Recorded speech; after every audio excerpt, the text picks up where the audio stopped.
How to send a PDF file via email on Android. This tutorial shows you how to attach and send a PDF directly from your device. First, open your email app on your Android device, whether that's Gmail, Outlook, or any other app you use. After that, tap the Compose button to start a new email. From there, tap on the To field and enter the email address of the person you want to send the PDF to. At this point, tap on the Subject field and type in a subject line so the recipient knows what the email is about.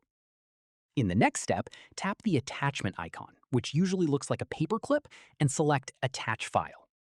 Following this, navigate to the PDF file you want to send. You can find it in your My Files app or Downloads folder. Once done, tap on the PDF to attach it to the email, and you'll see it appear at the bottom of the Compose window.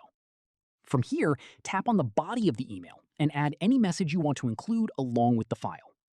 At this stage, double-check that the PDF is showing as an attachment before hitting send.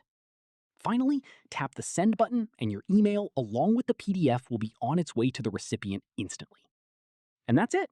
If this guide helped you send a PDF via email on your Android, give it a like, subscribe for more Android tutorials, and tap the bell icon for updates.